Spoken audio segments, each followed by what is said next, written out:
welcome in everyone to this Reyou Mindful Lunch event. So just a little bit about Reyou and what we do.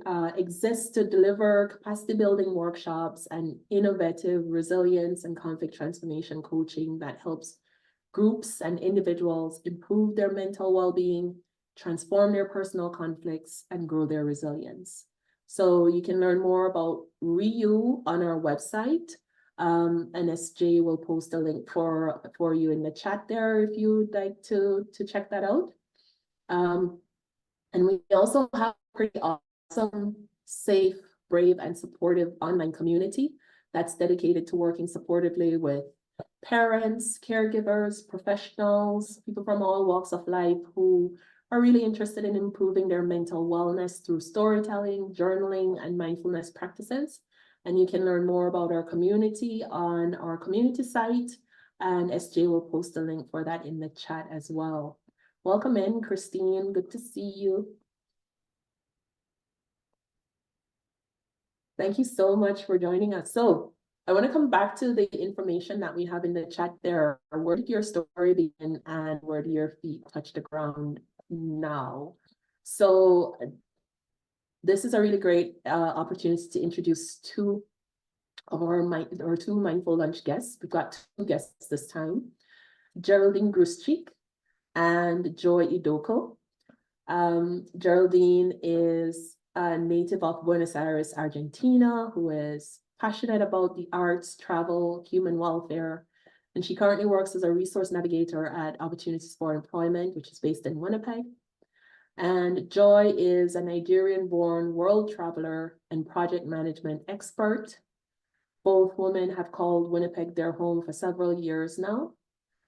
Joy currently works as a project coordinator for PARO Women's Enterprises, which is an entrepreneur support group that is based, it's a national entity at this point, but Joy is our person here in Manitoba. So welcome in, both ladies. Thank you so much for joining us. SJ, if you can, if we could spotlight or pin our speakers, that would be great. So everybody could sort of see that and then get those in the recording. Already done. Perfect, thank you. So I know that for me, coming from Jamaica and now living here in Winnipeg, one of the questions that I get asked very often is, why Winnipeg?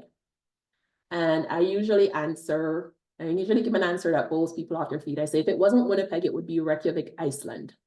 So I'm going to throw that question out to you two, maybe starting with Geraldine and then going to Joy. Why Winnipeg? Why Winnipeg? Winnipeg, because for me, it's a city that has everything that I need, a lot of nature, a lot of immigrants, people, like I find like people very friendly, and yeah, and like there is no a lot of commuting to get to work. What else? And as I said, like I have everything I need, a lot of nature around me, peaceful neighborhoods, a space in my backyard, trees, 5 minutes, and I can go, to the dog park, and I have my walks, and that's what I love about Winnipeg.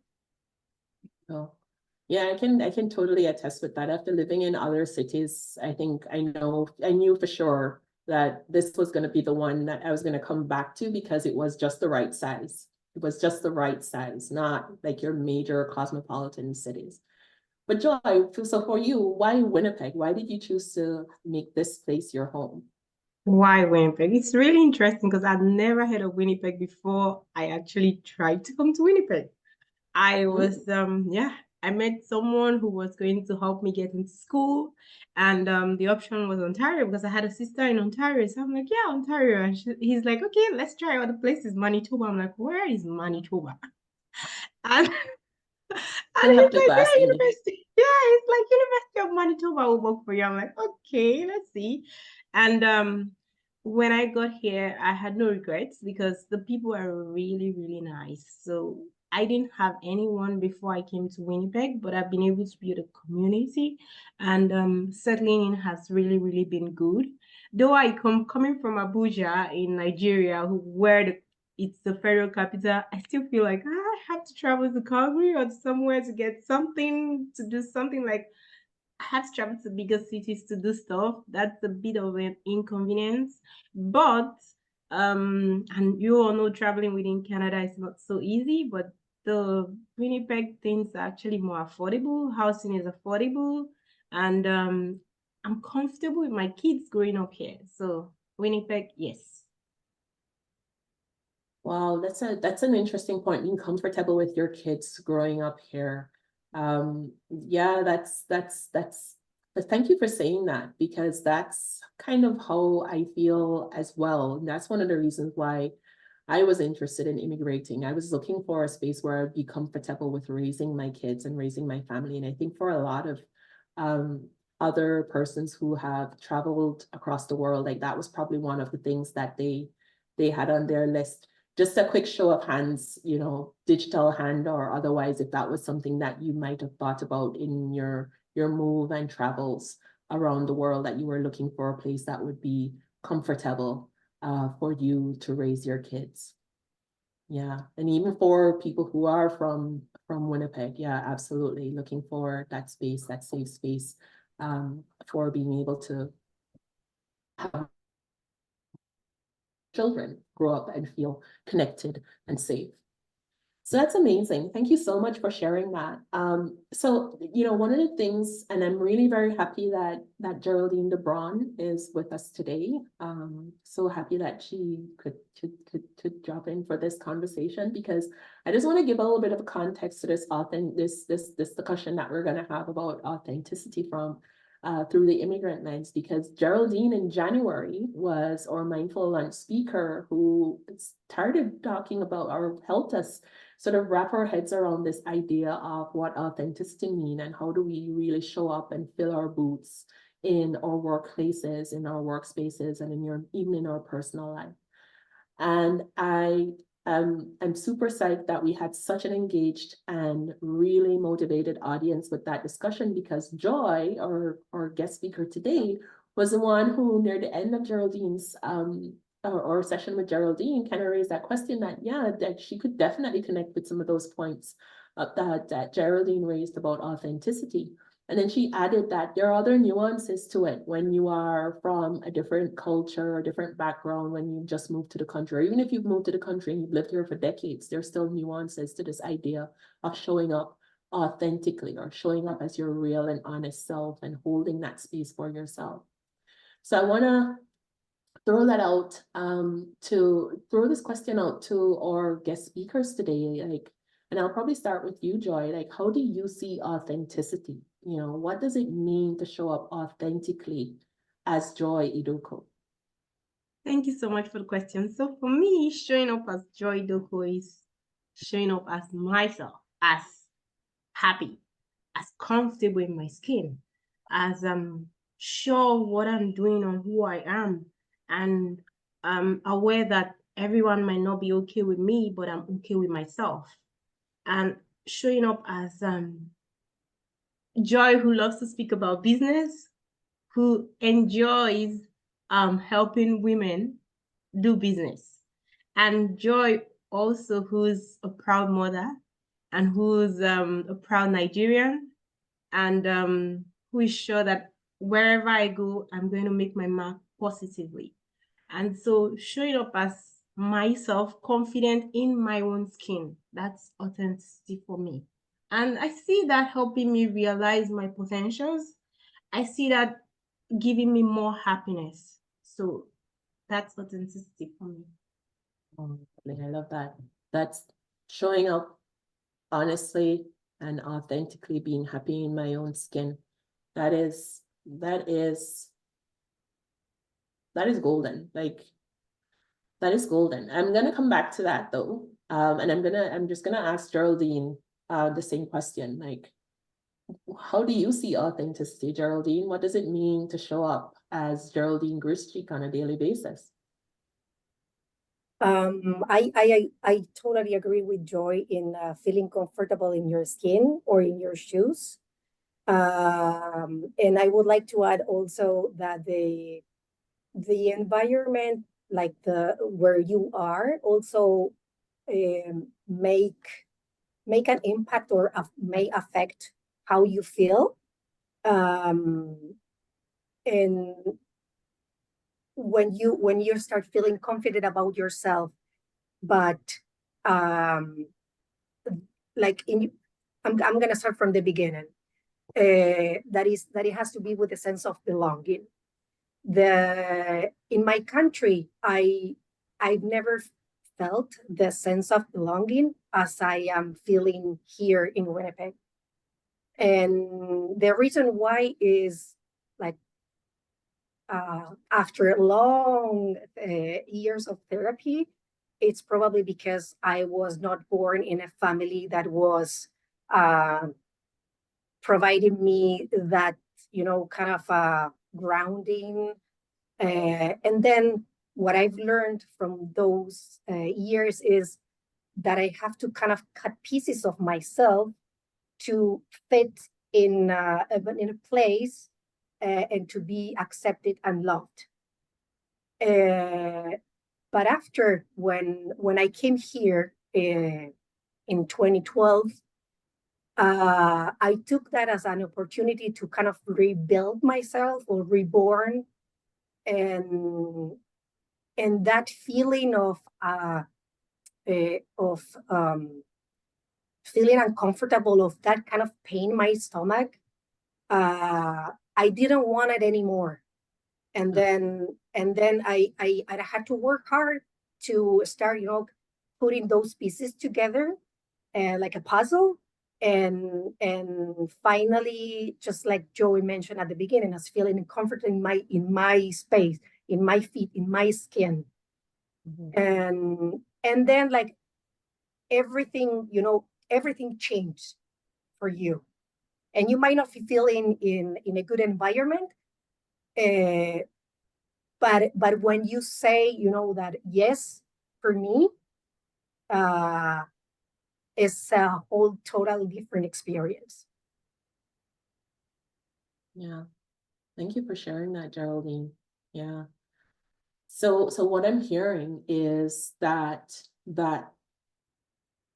your authenticity comes from being able to find yourself in a place of feeling safe, comfortable, and belonging. Like you draw your confidence from the sense of safety and belonging that you have, and you've been able to achieve that after spending the time to work internally and externally and to get accustomed to this new environment.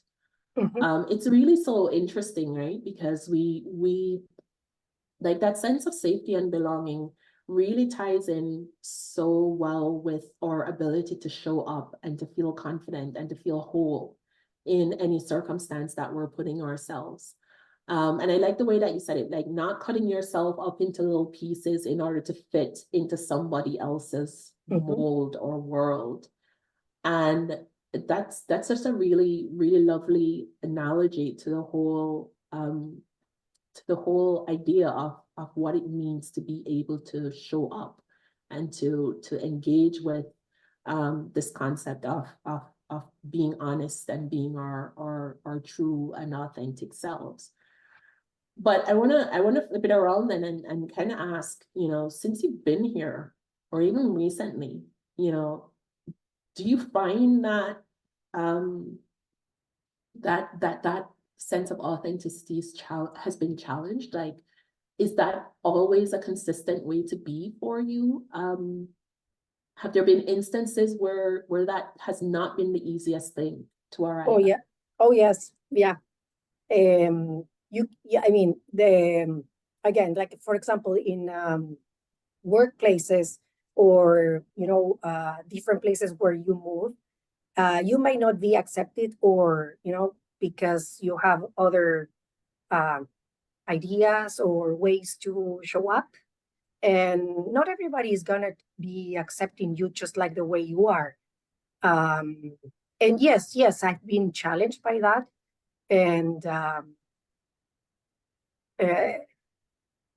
but at the end of the day, when you are able to, kind of have the this feeling of authenticity and true to yourself, you can take a decision and say, okay, I'm gonna leave this place. I'm not feeling comfortable. I'm not going to cut pieces anymore in order to fit. Yeah.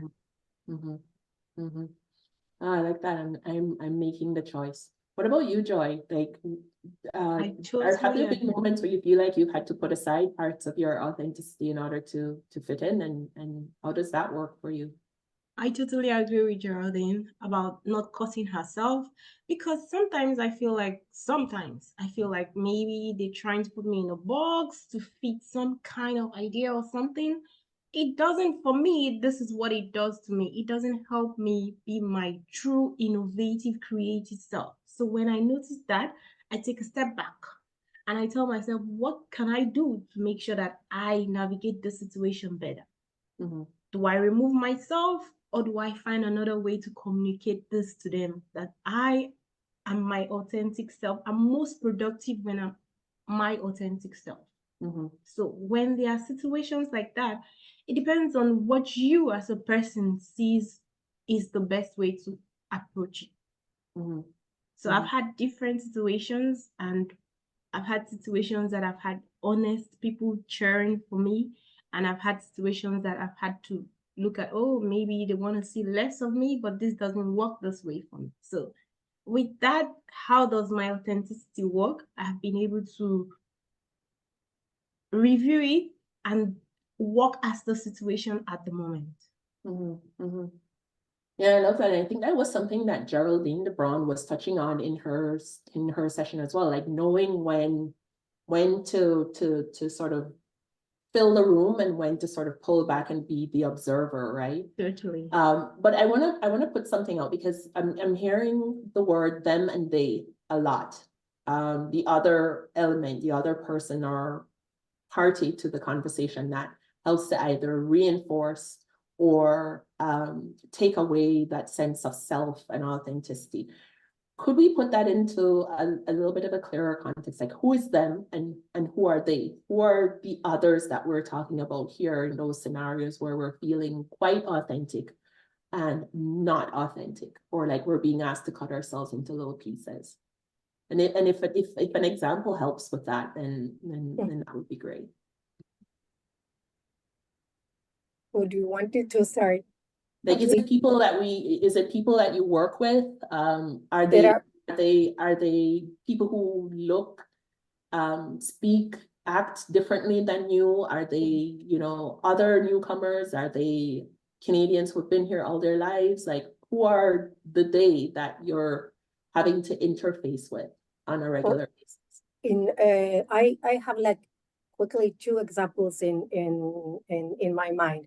One is people from my own community, Argentinians, that we don't share maybe the same values, but maybe, like when you were just arrived and you need, kind of to ground and to settle, you're so desperate to, to have this sense of belonging that you kind of start, trying to fit, but like your authentic self, maybe it's saying no first, and the only thing that you have to do is just to have the courage to say no, to them. That's one example. The other example is maybe the workplace. Things may change, and maybe the values suddenly change, or the management suddenly change, and you don't kind of agree with the new way to organize or conduct the organization. That's another example. Another example can be the culture as well, like where when you see, you know, in your surroundings. I remember when I just arrived, I was Skyping with my parents there, and I say, oh, you know, people in Canada is so welcoming. You have to see, like, there. And someone told me, don't forget that you are white, blue eyes, and so that might be a difference for other people. And I was like, I've never thought about that. Oh. And you know, some other people can have other experiences. Maybe I'll add something to what she just said. Yeah, sure. So because I'm Black, I always have to explain to people that my instructional language is English. So I do speak it. I might not speak it in your accent, but I do speak it and I understand it very well. I understand the accent you're speaking, and I expect you to maybe be a little patient because I don't speak in your accent. And it's okay, because that means I speak other languages too. Or that just means I was taught different. And difference is good. So for me, I understand where she's coming from and saying, oh, do you understand? And sometimes people, like, I have had, not me personally, but people have told me that they've had experience with people telling them, I want to speak with someone who speaks English.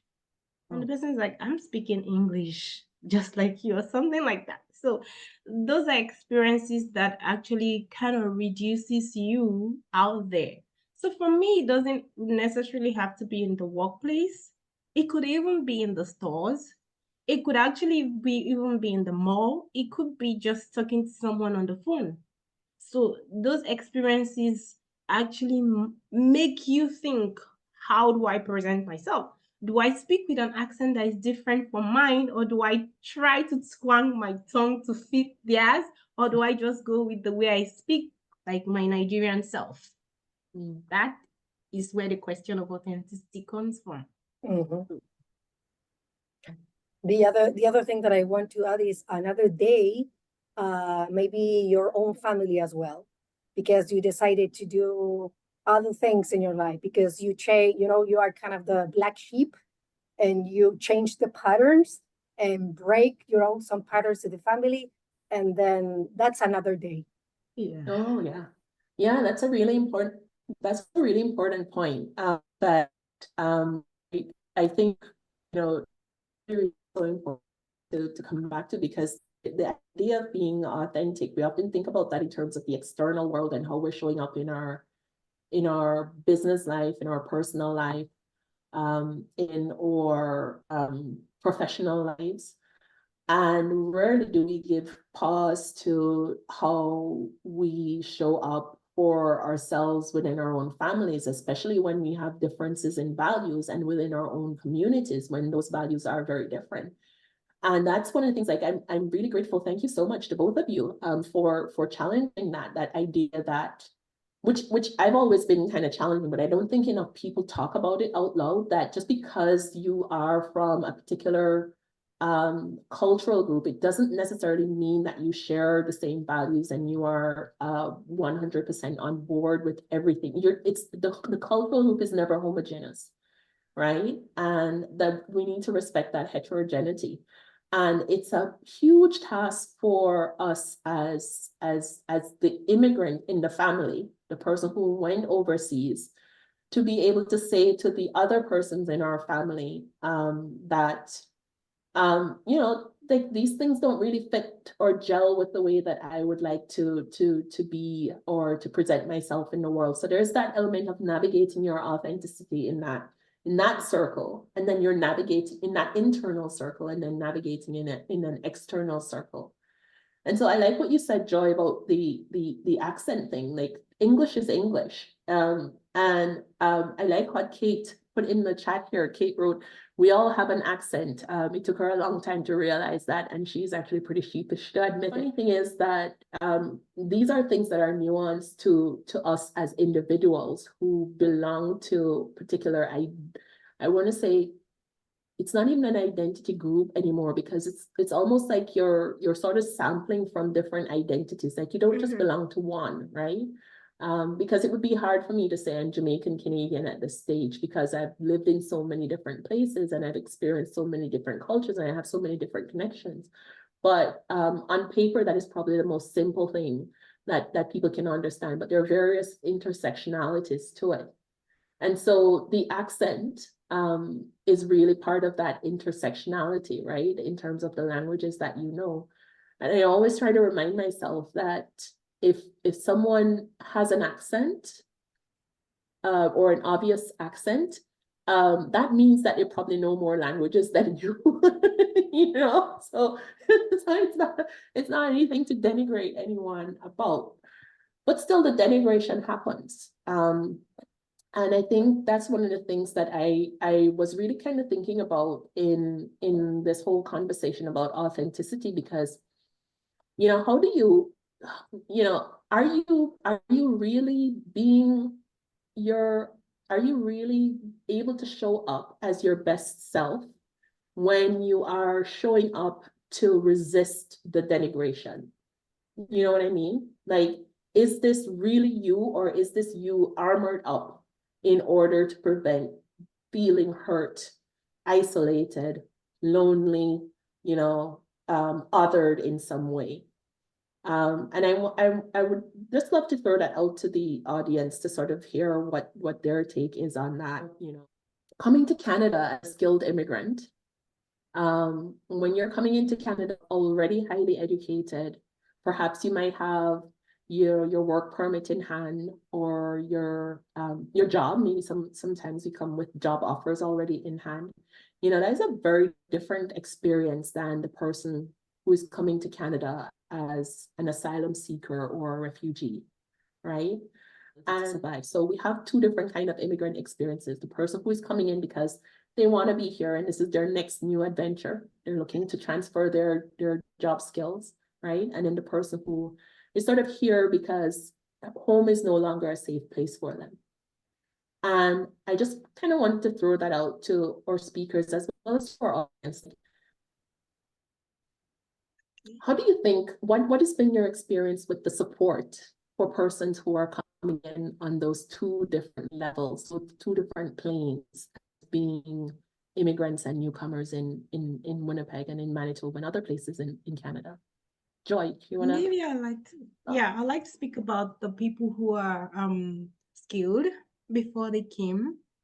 And because even that, I always tell people it's important that you understand intercultural communication is really, really important, because you're living a different, like you're living where your environment is different from where you're coming to.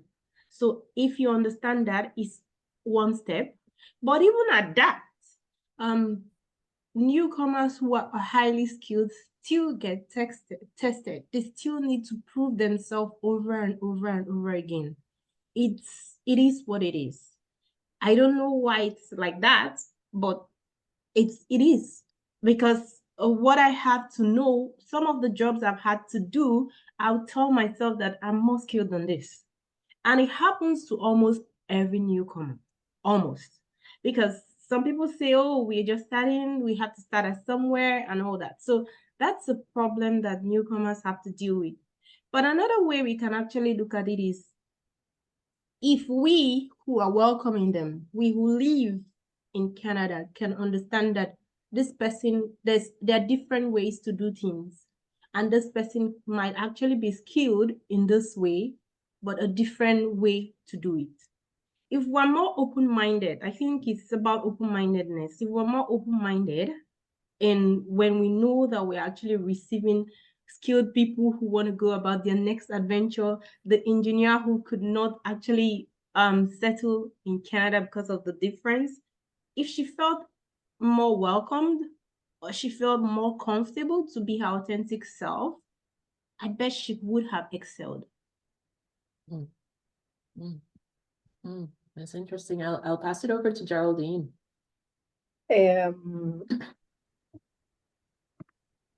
I think that is one important piece is to not forget about the fields, because there are fields that are more kind of a men and other areas are more kind of a women, and also the need of the Canadian, for example, like a couple of years ago,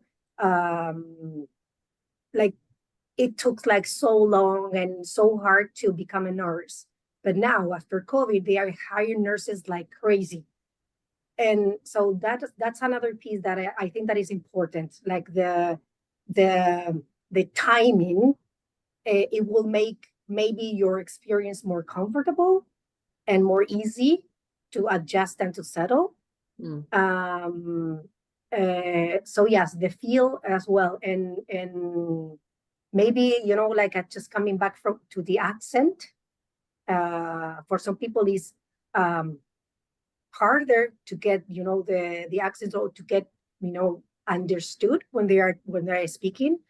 And if you don't have like someone that is kind of making a little bit of effort to understand, yeah, it can make you, you know, things very hard for you. But I don't like to generalize, and I think that there are workplaces that are more kind of like this, or maybe more business oriented and more less people oriented, and they don't care much like if there is a person behind the engineer or not. Yeah, but that's what I think. Thank you for sharing that. And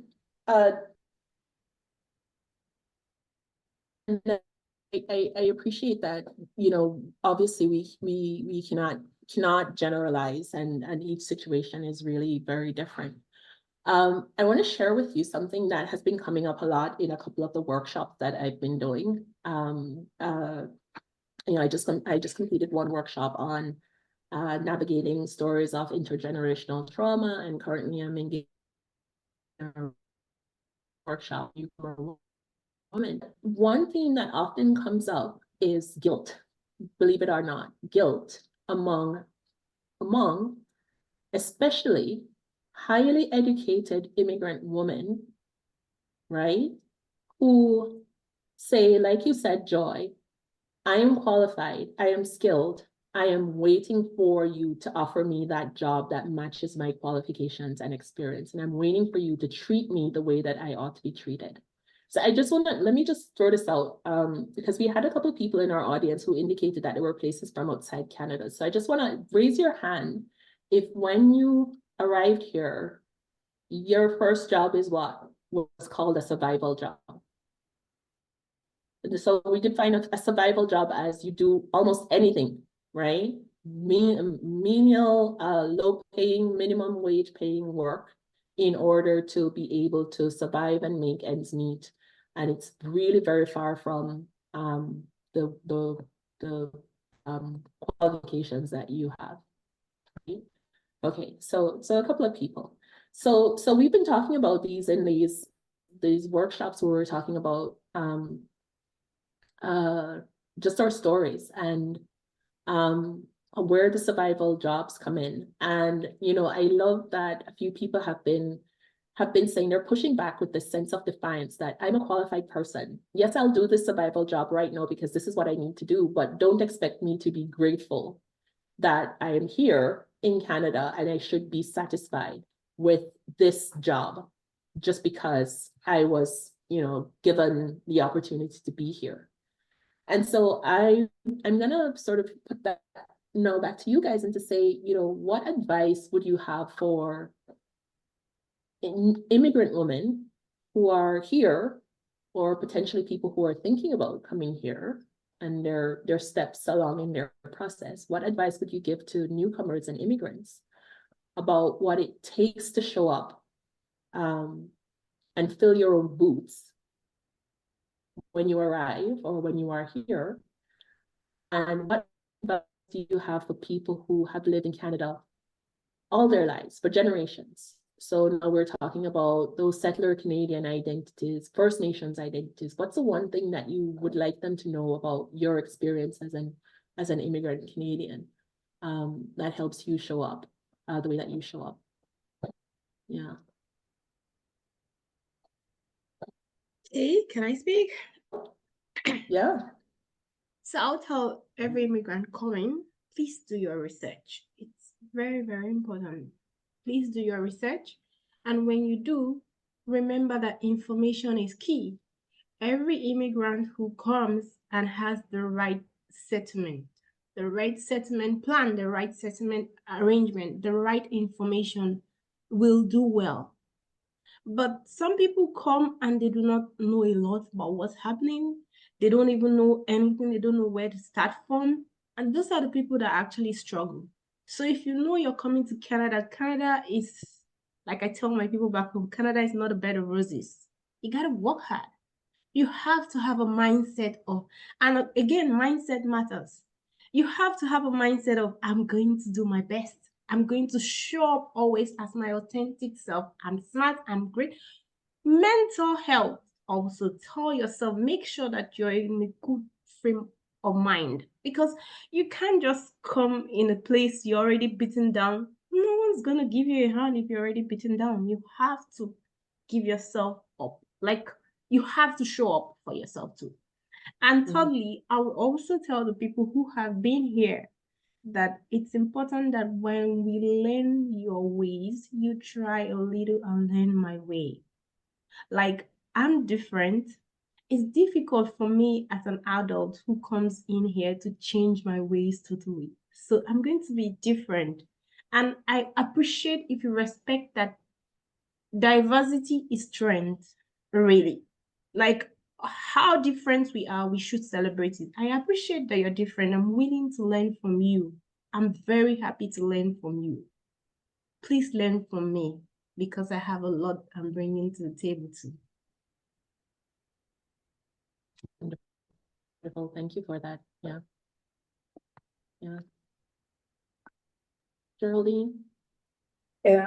Yes, like for the people that is coming to Canada, yeah, I would say take a look to your expectations, and yeah, research, have information, do the pro and cons, and a little space in your head. What happened if it doesn't work for me? And also tolerance, and patience with the people around you, and also with yourself, because it takes time to settle. It takes time to understand why things are the way that they are, and it's always a reason why, even you don't understand. Like, and try to connect with people. Make connections, try to feel comfortable, make friends, have a social, network, where you feel loved, where you feel respected, where you feel that you belong. And for Canadians that have been living here, I would say that what I had a great experience with Canadians, and I felt like they were very welcoming, and I would say yes, yeah, okay, it's great to open to other, cultures, learn about new things. Maybe there are better ways to do some things, or to connect, to add to your habits or traditions or rituals, whatever it is. Understand that we are not coming from the same backgrounds. And like that's regarding, for example, the indigenous people, like people, what I've learned when I just came to Canada is like, some people would say, oh, those guys, that you see on the streets, they are all drunk, they don't do anything, they just living from the government. But other people that I knew, they were more educated, and they were more interested to know what happened and why, they do what they do.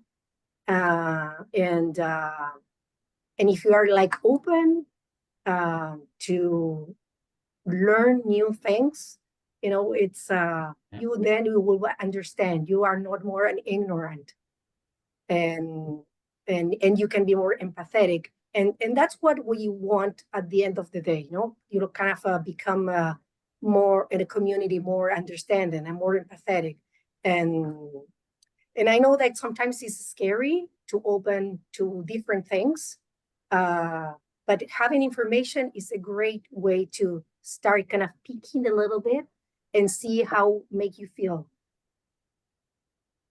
That's it. I love that. I love that. Thank you. Thank you so much. So I'm hearing some really interesting and very relevant words here. Tolerance, open, accepting that there are different ways of doing things on both sides, and then effort. Effort. Just really taking the time to take a listen. Just take a look around and just see who is not in the room with this conversation. Just take a mental note of that. Look at who is here and look at who is not here. Right? I think that that's really important, right? Because this is an important conversation, but look at who's here and look at who's not here and willing to be part of this. You know, it could be a family member, it could be a friend, it could be a workplace colleague, it could be an employer, an employee, you know, and so on, right? So who's not here? And so this is one of the reasons why we kind of have these conversations. Joy said, where are the men? Yes. Where are the men? Yeah, where are the men? Where are the Canadian settler and immigrant? Right? It would be nice to sort of be able to expand this conversation and include those perspectives as well, because we don't know if the male perspective is the same as a female perspective in these kind of circumstances when it comes to showing up authentically.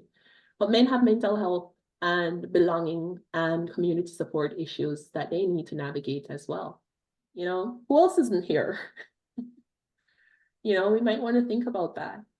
And so, you know, this is one of the reasons why at the end of this, which we're going to wrap up now, we'll share the recording and with you. So please feel free to share them with other persons who might need to be, you know, sort of aware that this conversation exists out there. And, you know, by all means, if you want to reach out to us for help with facilitating this conversation and deeper learning a little bit more, please feel free to get in touch with us. And as usual, the conversation continues inside the Reyou community, because we're going to be in there talking about, hey, so this is what our immigrant community members experience, and what can we do to create that sense of belonging and to create that sense of understanding, acceptance, and tolerance as we kind of go through things. Thank you so much. Thank you, Kate. Thank you all for the good company, as Kate has mentioned. This has been a really filling lunchtime conversation. Joy, Geraldine, thank you so much for joining me today. And for everyone else, thank you so much. Walk good.